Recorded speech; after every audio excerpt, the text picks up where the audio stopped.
بسم اللہ الرحمن الرحیم۔ شروع اللہ کے نام سے جو بڑا مہربان نہایت رحم والا ہے۔ پوچھے گا بھی کون ان کی خبر، اتنا ظلم اس قوم سے، اتنی زیادتی، اور آرام سے لکھ کر لوگ گزر گئے کہ یہ 70 لاکھ ہے، ان کا درد تو سمجھو، تکلیف تو سمجھو۔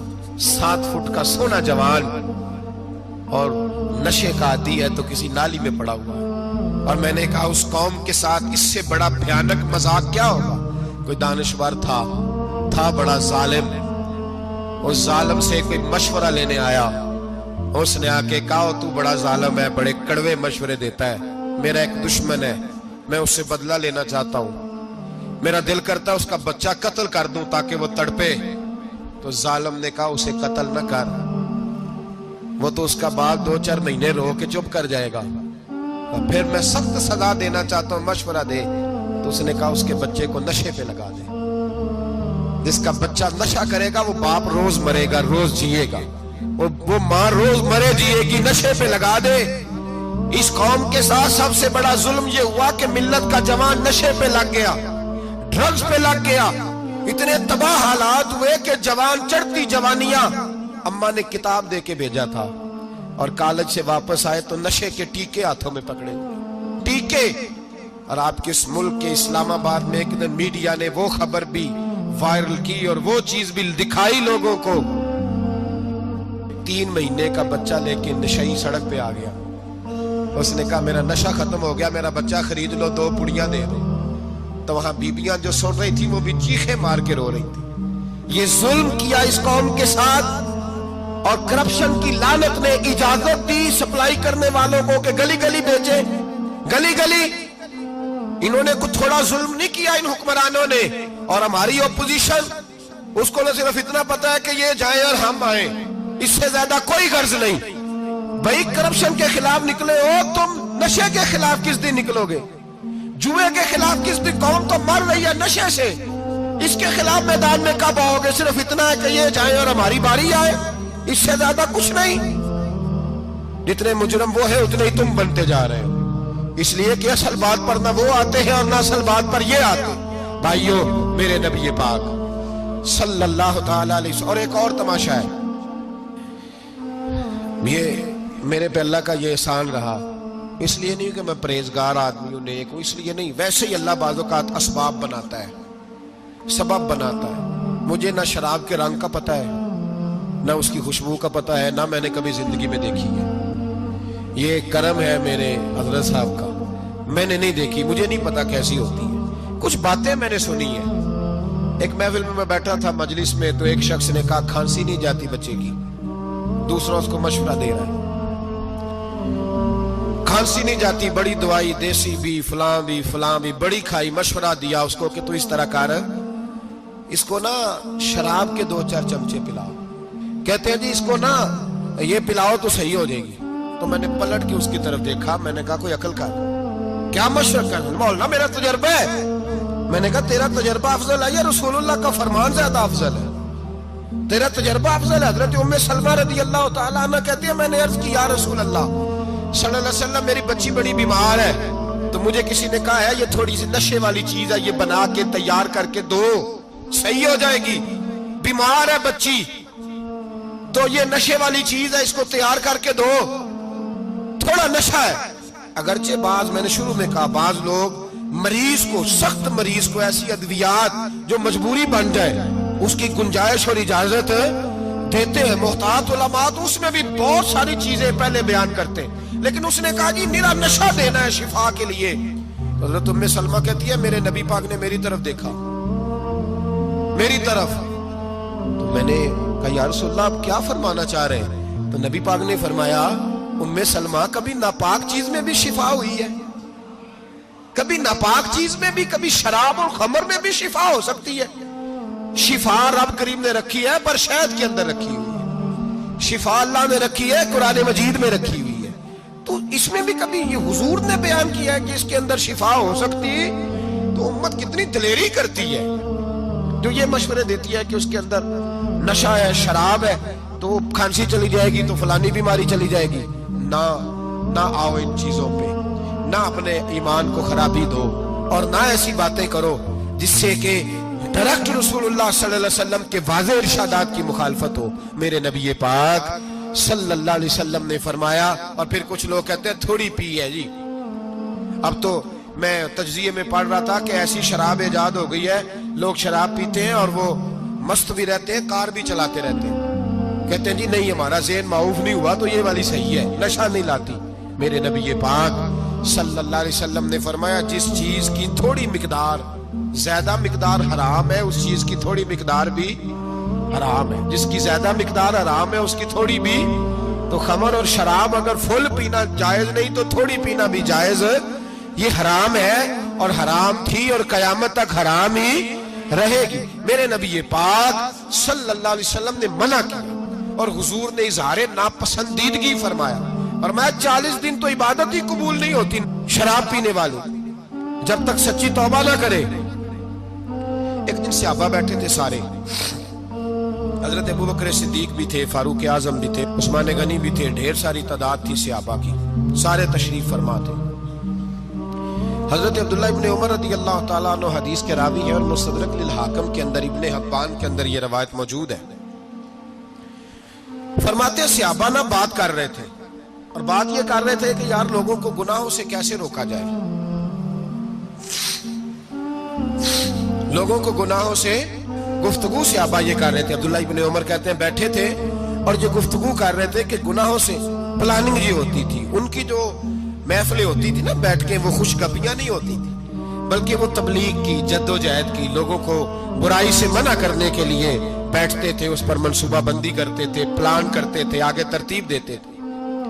گفتگو ہو رہی تھی تو اب آپس میں بات ہونے لگی کہ کون سا گناہ زیادہ برا ہے جس پر سب سے پہلے کام کیا جائے۔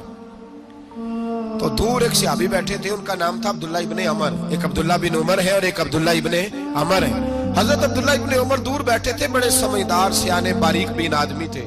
تو حضرت عمر فاروق اپنے بیٹے سے کہنے لگے جا عبداللہ ابن عمر سے پوچھ کے آ کہ سب سے سخت گناہ کون سا ہے۔ توجہ ہے میرے بھائیوں، ادھر دیکھیے گا میری جانب، پوچھ کے آ کہ سخت گناہ کون سا ہے۔ عبداللہ بن عمر رضی اللہ تعالیٰ عنہ کی خدمت میں جب عبداللہ ابن عمر گئے تو جا کے کہنے لگے کہ صحابہ پوچھتے ہیں کہ آپ نے زیادہ وقت گزارا ہے نبی رحمت صلی اللہ علیہ وسلم کے پاس، تو بتلائیے برا گناہ کون سا ہے، سب سے سخت گناہ، تاکہ سب سے پہلے اس پر پابندی لگائی جائے، اس پر محنت کی جائے۔ تو حضرت عبداللہ ابن عمر کہنے لگے صحابہ کو جا کے بتا دو کہ سب سے برا گناہ شراب پینا ہے، سب سے برا گناہ، اور یہ ام الخبائث ہے، برائیوں کی جڑ ہے، گناہوں کی ماں ہے، یہ بنیاد ہے، باقی گناہ اسی سے شروع ہوتے ہیں۔ کہتے ہیں میں نے آ کے بتایا تو حضرت ابوبکر صدیق رضی اللہ تعالیٰ عنہ سیدنا فاروق اعظم کہنے لگے خود جاتے ہیں، ان کے پاس خود جاتے ہیں، چونکہ ہم نے بات سننی ہے ہم خود جاتے ہیں اور ان سے جا کر کے سوال کرتے ہیں کہ اگر آپ کو اس تفصیل کا پتہ ہے نا تو اس کے پیچھے بھی کوئی تفصیل ہوگی جو میرے نبی پاک نے بیان کی ہوگی صلی اللہ تعالی علیہ وسلم، اس تفصیل کا بھی آپ کو پتہ ہوگا جو نبی پاک نے بیان کی ہوگی، اس بات کے پیچھے جو بیک گراؤنڈ ہے، جو پس منظر ہے۔ فرماتے ہیں کہ ہم اٹھے، عبداللہ ابن عمر کے پاس گئے، ان سے جا کے پوچھا کہ جناب آپ نے یہ تو فرمایا ہے شراب ام الخبائث ہے، تو اس کے پیچھے پس منظر کیا ہے؟ تو عبداللہ ابن عمر کہنے لگے یہ میں نے اپنے پاس سے نہیں کہا، یہ میں نے نبی پاک سے سنا ہوا ہے۔ حضور سید عالم صلی اللہ علیہ وسلم بیٹھے تھے تو حضور نے فرمایا شراب، یہ نشہ، یہ برائیوں کی ماں ہے۔ اور پھر حضور نے ایک مثال بیان فرمائی، نبی رحمت علیہ السلام نے فرمایا بنی اسرائیل کا ایک واقعہ ہے، ایک خوبصورت جوان تھا، ایک عورت کا دل آ گیا اس پر۔ یہ یاد رکھ لیں، ہم لڑکوں کو منع کرتے رہتے ہیں لیکن ہمیں گھر کی بچیوں پر بھی توجہ دینی ہوگی، ہمیں ان کے فون پر بھی نگرانی کرنی ہوگی، ہمیں وہاں بھی غور کرنا ہوگا، اس لیے کہ اگر کوئی بچی گنجائش نہ دے تو میرا خیال ہے کہ لڑکا جرت کرنے کی طاقت نہیں رکھتا، تو وہاں بھی ان کی اماں سے کہے کہ پابندی لگائے، بچی کسی کا موبائل لے کر کے کہیں اس کو استعمال تو نہیں کر رہی، اس پودے پر بھی توجہ دے، درخت بننے سے پہلے اس کی بھی نگرانی کریں، یہ بھی بڑا ضروری کام ہے۔ عورت کا دل آ گیا تو نبی پاک علیہ السلام فرماتے اس نے کوئی بہانہ لگایا، کسی کو کہا کہ اس نوجوان کو بلا کے لاؤ، اس کو کہو کہ ہم نے کوئی گواہی لینی ہے تجھ سے۔ وہ نوجوان آیا، ایک کمرے میں داخل ہوا تو اگلے کمرے میں لے گئے، وہاں داخل ہوا تو اس سے اگلے کمرے میں لے گئی، وہ داخل ہوا تو اسی طرح 7 مکفل کمروں میں لے گئی۔ میرے کریم رسول میرے محبوب پاک علیہ السلام فرماتے صحابہ کو سمجھا رہے ہیں میٹھے لب و لہجے میں، فرماتے جب سب سے پچھلے کمرے میں لے گئی تو ایک لڑکا بندھا ہوا تھا وہاں رسیوں سے، شراب کا پیالہ پڑا ہوا تھا۔ وہ بی بی کہنے لگی کوئی گواہی شواہی نہیں لینی، تجھے اس لیے بلایا ہے کہ تیرے اوپر دل آ گیا ہے، اب میرے ساتھ منہ کالا کر۔ تو وہ جوان کہنے لگا نہیں، میں نے اپنے نفس کو پاک رکھا ہوا ہے، میری نظر بھی پاک ہے، دل بھی پاک ہے، اور اس کی برکت یہ ہے کہ رب نے میری روح کو بھی پاک رکھا ہوا ہے، تو میں یہ حرکت نہیں کر سکتا۔ پاک لوگ پلید کاموں کی جانب توجہ نہیں کرتے، میں یہ حرکت نہیں کر سکتا۔ اقبال نے اپنے بیٹے کو دعا دی تھی، اس نے کہا تھا حیا باقی نہیں ہے زمانے کی آنکھ میں، خدا کرے کہ رہے تیری جوانی بے داغ، خدا کرے کہ رہے تیری جوانی بے داغ۔ کہا میرے ساتھ منہ کالا کر، اس نے کہا میں نہیں کرتا۔ کہنے لگی چل پھر اس کو قتل کر، اس کو میں نے باندھا ہوا ہے۔ اس نے کہا میں قتل کیوں کروں، میری کیا دشمنی ہے؟ کہا پھر شراب پیو، کہا میں شراب بھی نہیں پیتا۔ تو کہنے لگی اب تو میں نے تجھے اپنے چنگل میں پھانس لیا ہے، اب تو یہاں سے بچ کے جا نہیں سکتا، اور اگر تو باہر جائے گا تو میں شور کروں گی، لوگ جمع کروں گی، اس نے میری عزت آبرو پہ ہاتھ ڈالا ہے، تو بچ تو نہیں سکتا، ایک کام تو کرنا پڑے گا۔ محبوب فرماتے اس نوجوان نے سوچا کہ زنا بھی بہت بڑا جرم ہے، قتل بھی بہت بڑا گناہ ہے، چلو اب مجبوری ہے تو شراب پی لیتا ہوں۔ لیکن وہ سمجھا نہ کہ شراب تو بنیاد ہے۔ اس نے ایک پیالہ جو پیا، کہنے لگا ایک اور دے دو، دوسرا پیا تو کہنے لگا ایک اور دے دو۔ اب 3 پیالے 3 بوتلیں شراب جو پی چکا تو خماری چڑھ گئی۔ اب اس عورت کے قریب جانے لگا کہ میں تیرے ساتھ زنا کروں گا۔ اس نے کہا جب تک میں قریب نہیں آنے دوں گی جب تک تو اسے قتل نہ کرے۔ اس نے اسے قتل بھی کیا، زنا بھی کیا۔ تو محبوب فرمانے لگے یہ قتل اور زنا جو ہوا ہے تو یہ شراب کی وجہ سے ہوا ہے۔ گویا شراب وہ جرم ہے جو قتل بھی کرائے گی، جو زنا بھی کرائے گی۔ اور اگر آپ نشئی کو دیکھیں، اگر آپ شرابی کو دیکھیں تو کیا وہ ڈکیتیاں نہیں کرتا پھرتا، وہ چوریاں نہیں کرتا، وہ اپنی ہی ماں کا زیور نہیں بیچ آتا، وہ اپنی ہی بہن کا پڑا ہوا جہیز نہیں بیچ آتا، وہ اپنے ہی گھر میں ڈاکے نہیں ڈالتا، وہ اللہ کے گھر مسجد میں آ کر کے چوری نہیں کرتا۔ وہ صرف اس لیے کرتا ہے کہ یہ نشہ، یہ شراب، یہ ماں ہے گناہوں کی، یہ جڑ ہے۔ ملت کے لوگوں یاد رکھو، اس امت، اس پاکستان کے ساتھ جہاں بہت سارے ظلم ہوئے، وہاں بڑا ظلم یہ ہے کہ بہت بڑا طبقہ جوانوں کا نشے کا عادی ہے۔ وہ نشہ انہیں عشق مجازی اور عورتوں کے عشق کی جانب لا رہا ہے۔ وہ نشہ چوریاں کرا رہا ہے، قتل کرا رہا ہے، ڈکیتیاں کرا رہا ہے۔ بہت بڑے ظالموں نے بہت بڑے ہاؤس بنائے ہوئے ہیں جن کے اندر شراب فراہم کی جاتی ہے، نشہ دیا جاتا ہے۔ میں نے تو ایسے ایسے لفظ سنے کہ الیکشن کے دنوں میں ووٹ لینے کی خاطر سیاستدان انہیں نشہ فراہم کرتے، انہیں باندھ کے رکھتے ہیں، روز تمہیں پڑیا ملے گی، ووٹ ہمیں ڈالنا۔ اتنا ظلم، اتنی زیادتی، اتنا جبر، ایک انسان کے ساتھ کھیلنا۔ لوٹ آؤ، پکڑو ان کا دامن، اپنے گھروں کو بچاؤ، اپنے دوستوں کو بچاؤ۔ جاگو جاگو امت کے لوگوں، جاگو، میرے نبی پاک صلی اللہ علیہ وسلم کے کلمہ گو لوگوں کو بچاؤ۔ ان پر اگر سختی کرنی پڑتی ہے تو کرو، پیار کرنا پڑتا ہے تو کرو، محنت کرو، جدوجہد کرو۔ ایک صحابی تھے نعمان بن عبداللہ، کیونکہ عرب کے لوگ شروع سے شراب پیتے تھے، حرام نہیں، بعد میں حرام ہوئی۔ ایک دن غلطی ہو گئی، شراب پی لی، پھر سے بھول گئے۔ اب کسی نے پرچہ نہیں کٹایا، مخبری نہیں کی، شکایت نہیں لگائی۔ جب نشہ اترا تو خود ہی خیال آیا یہ میں کیا کر بیٹھا ہوں، خود احساس تو احساس بھی نہیں نہ ہوتا۔ دوڑے آئے نبی پاک کی بارگاہ میں اور آ کے ہاتھ باندھے، یا رسول اللہ صلی اللہ علیہ وسلم مجھے پاک کر دے۔ آقا اور روتے جا رہے۔ حضور نے صحابہ سے کہا دیکھو اس کے منہ سے شراب کی بدبو آتی ہے، کہ حضور آ رہی ہے. ماں زیادہ پیار کرتی ہے جو رسول پاک؟ باپ زیادہ پیار کرتا ہے کہ نبی پاک؟ حضور بھی رحمت للعالمین ہے امت کے لیے، لیکن جب ثابت ہو گیا نا کہ شراب پی ہے تو پھر میرے محبوب نے فرمایا اب اس کی اصلاح ضروری ہے. حکم دیا اور جب بات کی تو جاہو جلال کے عالم میں کی، روب اور دبدبے. فرمایا لے جاؤ باہر، ستون سے باندھو، کوڑے مارو. حضرت ابو ہریرہ کہتے ہیں اسے کوڑے لگ رہے تھے، کوڑے. تو میرے نبی پاک اندر بے چینی کے عالم میں ٹہل رہے تھے، کبھی ادھر جاتے کبھی ادھر جاتے، کبھی ادھر آتے کبھی ادھر. یا رسول اللہ صلی اللہ علیہ وسلم آپ اس کے لیے یہ کر رہے تو شراب پی کے آیا ہے. تو میرے حبیب نے فرمایا تو نے غلطی کرنا دیکھا ہے، احساس کرنا نہیں دیکھا، خود چل کے آنا معافی مانگنا نہیں دیکھا.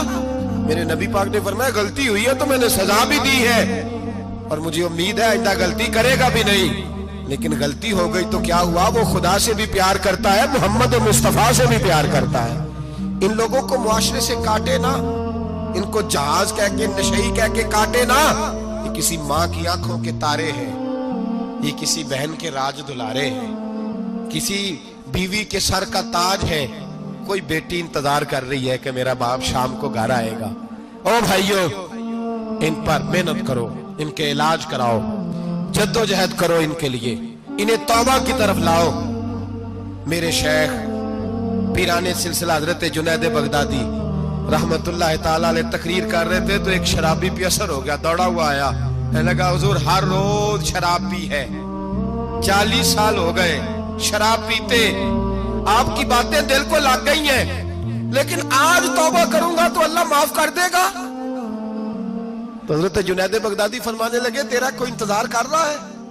تو کہنے لگا حضور نشیوں کا شرابیوں کا کون انتظار کرتا ہے؟ کچھ زمانہ اماں انتظار کرتی تھی، اب سمجھ گئی وہ نہیں آئے گا. کون انتظار کرتا ہے؟ سمجھ گئی وہ نہیں آئے. کچھ عرصہ بیوی نے انتظار کیا، سمجھ گئی کسی نالی میں پڑا ہوگا نہیں آئے. بہن بھائی بال بچے انتظار کرنا چھوڑ گئے، اب میرا کوئی نہیں انتظار کر رہا. حضرت جنید بغدادی رو پڑے، فرمانے لگے نہیں، رب کی رحمت تیری توبہ کا ابھی بھی انتظار کر رہی ہے، خدا کا کرم تیری توبہ کا انتظار کر رہا ہے. آجا، دروازہ کھلا ہوا، لوٹ آیا.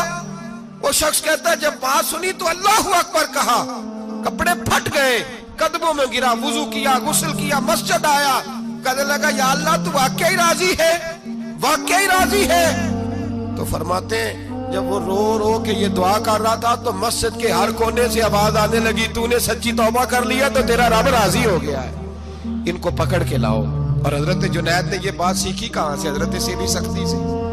حضرت سیری سختی آپ کے مرشد تھے تو گزر رہے تھے گلی میں، ایک درخت کے نیچے رش بڑا تھا، درخت تھا تو لوگ وہاں کٹے تھے، رش تھا تو آپ نے کہا جنید پتا تو کر یہاں کیا ہے. لوگوں نے کہا حضور ایک شرابی شراب کے نشے میں مست آل فول بول رہا ہے اور لوگ تماشا دیکھ رہے ہیں. حضرت گئے، چھڑی ہاتھ میں تھی، جوانوں سے کہا چلو نکلو بھاگو. سب لوگ چلے گئے تو فرمایا جنید جا پیالے میں پانی لا. فرماتے میں پانی لایا تو حضرت نے اپنے ہاتھوں سے اس کا منہ دھو ڈالا. اللہ کرے ان کا کوئی منہ دھونے والا یاد ہے، اللہ کرے کوئی آئے جو ان کا منہ دھو ڈالے. یہ تو بیچارے اب الجھ گئے گناہ میں، کوئی آئے ان کا بازو تھامے دھو کے نہ منہ. تو رب کریم کے ولی کی آنکھوں میں آنسو آئے اور کہنے لگے اے اللہ میں نے منہ اس لیے دھویا ہے کہ جتنے لوگ شراب کی بو سونگیں گے اس کے شرابی ہونے پہ گواہ بنیں گے. چلو اب منہ دھویا ہے، کوئی بو تو نہیں نہ سونگے گا، اور لوگ تو گواہ نہ بنیں گے کہ شرابی ہے. اور پھر رو کے کہنے لگے اے اللہ جو میری طاقت تھی وہ میں نے کر دیا، اب جو تیرے قبضے میں ہے تو بھی رحمت فرما. میری طاقت پہ منہ دھونا تھا میں نے دھو ڈالا ہے، تو دل دھو دیا کرتا ہے، مہربانی کر اس کے دل کو بھی صفائی عطا فرما دے. یہ کہہ کے چلے گئے. فرماتے ہیں حضرت جنید میں تہجد کا وضو کرا کے جناب سیری سختی کو مسجد میں لے کے پہنچا تو وہ شرابی مجھ سے پہلے مسجد میں بیٹھا ہوا تھا اور آوازیں آ رہی تھی سری تو نے منہ دھویا تھا تو ہم نے دل بھی دھو ڈالا. دھو ڈال، ان کے بازو تھامو. اگر حکومتیں تغافل برستی ہیں، غفلت کرتی ہیں تو امت کو باقی لوگوں کو تو جاگنا چاہیے، پر محنت کرو انہیں بچاؤ، ورنہ ان کی دنیا تو خراب ہو ہی گئی، آخرت بھی بگڑ جائے. آخرت. عبداللہ بن مبارک